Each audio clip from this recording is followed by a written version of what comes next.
કાંતિભાઈ, સ્થાનિક લોકોનો આક્રોશ હતો અને વીજ કંપની સામે આક્રોશ છે. છેલ્લા 7 દિવસથી ધરણા છે. લોકોનું એ પણ કહેવું હતું કે કાંતિભાઈ અહીંયા સુધી કેમ આવ્યા નથી 7 દિવસથી. હું 7 દિવસ પહેલાં અમે મારા બધા ભાઈઓ ભત્રીજો બધાએ લગભગ 100 જણાને મિટિંગ કરી હતી. ત્યારે કંપનીના અધિકારી પોલીસ સાથે મિટિંગ કરીને ગયો હતો અને મિટિંગમાં થોડીક માંગણી બેયની સંતોષકારક ન થઈ એટલે એ મિટિંગ માન્ય ન રાખ્યું અને હું બીજે દી બોમ્બે ગયો. 3 દી બોમ્બે સારવાર માટે મારે દર 20 દીએ જે ડોઝ લેવાનો હોય એટલે બોમ્બેથી આવી અને 2 દિવસ થયા હું આ જ કામમાં અને અહીંના અમારા બધા ભાઈઓ ભત્રીજા કોન્ટેક્ટમાં રહી અને 2 મુદ્દા હતા, એક પાણીના અને આના. એમના મુખ્યમંત્રી હર્ષભાઈ બે અધિકારી યારે એમને મિટિંગ થઈ, અહીંથી કલેક્ટરને બધાને બોલાવ્યા હતા અને એ રજૂઆતના આધારે 2 દી અહીંયા રોકાણ હતો અને આ 6ઠા દીએ હું આજે અહીંયા આવ્યો અને એ મારું ગામ છે, એમનો ઉકળાટ હોય એના હું ભેગો હોય. આ રાજ્યના મુખ્યમંત્રી પણ અમારી સાથે મિટિંગ કરી હતી, પોઝિટિવ છે, હર્ષભાઈ પોઝિટિવ છે અને જરૂર પડે તો અમે કેન્દ્રમાં અમારા ભાઈ શ્રી અમારા નરેન્દ્રભાઈ વડાપ્રધાન એમને પણ અમે રજૂઆત કરી અને કઈ રીતે ખેડૂતનો પ્રશ્ન હલ થાય એના માટે અમારી પૂરેપૂરી તૈયારી છે. પોલીસે માર માર્યો, નાના બાળકોને ડિટેન કરવામાં આવ્યા અને મંત્રીનું ખુદનું ગામ હોવા છતાં પણ પોલીસ જ્યારે લઈ જાય છે લોકોને તો એમાં આક્રોશ છે લોકોનો. પહેલાં સાંભળો, બધી બાબતમાં હું મારા બધાના કોન્ટેક્ટમાં હતો, લઈ ગયા અને પાછા મૂકી ગયા. આ બધું એક બધી બાબતમાં હતો. જ્યારે આ બન્યું ત્યારે હું એક દિવસ મારે ને સારવારમાં તરત જ બીજે દી એને હું એની પાછળ જ છું અને બધી આક્રોશ જે છે એના માટે મેં મારા ગામમાં ક્ષમાઈ માગી લીધી છે ગામના દીકરા તરીકે. એટલે એ ક્ષમા માગી અને જે અત્યારે જે નિર્ણય છે અને જેતપર ગામ પહેલેથી ને પહેલેથી આમ લડાયક ગામ છે. હું 16 વર્ષનો હતો ને ત્યારે આ મોરબી તાલુકામાં ચોકી આપતા હતા. તો અહીંયા અમે ચોકી બંધ કરાવવા માટે અમે જેતપરથી અમે 5 જણા અને આખા તાલુકામાં બીજા 10 જણા એ 300 હાથ અમારી એ જમાનામાં થઈ હતી 16 વર્ષે બાલ અદાલતમાં. એટલે ગામ લડાઈ છે અને આ ગામના લડાઈ છે બધાને ફાયદો થશે. એ અમે કરશી હવે અત્યારે બેહીને બધું કરશી. આગળ પર તમે ગોપાલ ઇટાલિયા સાથે જેલમ કરી હતી ને ગોપાલ ઇટાલિયાએ વિજ્ઞાનના મુદ્દે એવું કીધું છે કે વળતર નહીં પણ આનું ભાડું આપવું જોઈએ. આના માટે એ અમે અમારા જે આગેવાનો હોય રાજસ્થાનનું મગવી શું કરવું એ બધું ચર્ચા કરશે. 15 તારીખે બધા જ ખેડૂતો જવાના છે ગાંધીનગર. એ ડરના કારણે હવે બધા જ ધારાસભ્યો એ ગામડે પહોંચી રહ્યા છે, વિરોધ થઈ રહ્યો છે કે ના એવું જો સાંભળો ના એવું ન હોય.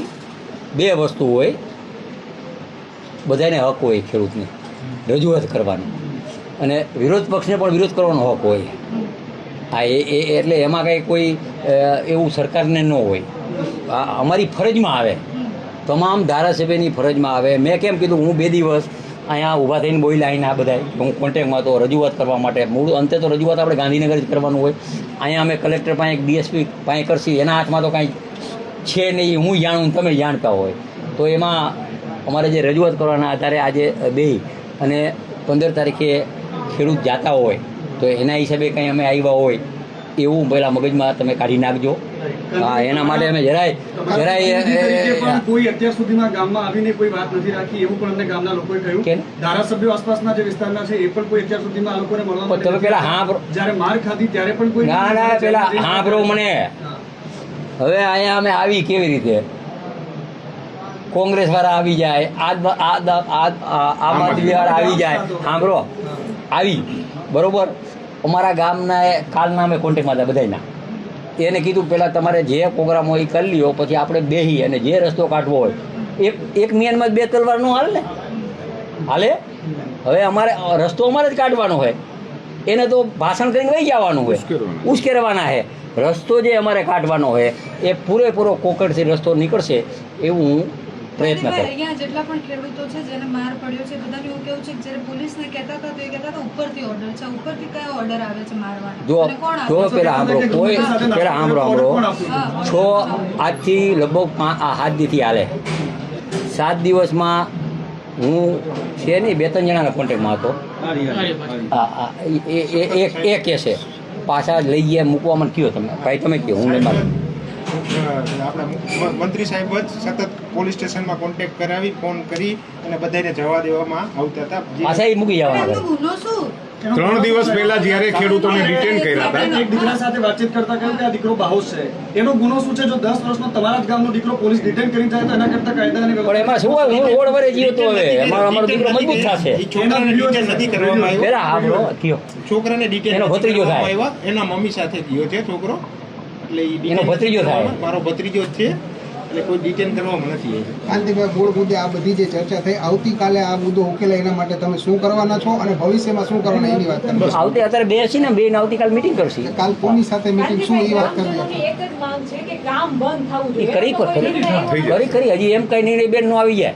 પણ ગ્રામજનો ના ના, એ અમારે ચર્ચા કરવી જોઈએ, પછી કરીને વાત કરી, ટાઈમ લઈ અને વાત કરી, એટલે હજી બે ને બે વાત કરી. અત્યારે શું નિર્ણય? અત્યારે શું નિર્ણય એવો છે? કે ને અત્યારે શું અત્યારે અમે બે છીએ, અમે અમારા અને ડેમેજ બધા. કંટ્રોલ કહી મતલબ ડેમેજ કંટ્રોલ કહી શકાય ના ના કે આજે ઉગ્ર વિરોધ ના થયો ના ભાઈ, ડેમેજ કંટ્રોલ હોય જ નહીં અહીંયા કાંઈ. હું અલગ છું, પેલા રાજકીય માણસ નથી ભાઈ, તમે મારો પરિચય નથી.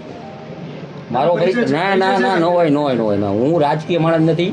સાચી વાતમાં આજથી 97માં મોરબી યાર છે ને, આ બહેનું હે ને, હા હા ખબર છે હા, એ કેના અમે લેડો તો જાણી લ્યો ગામમાં.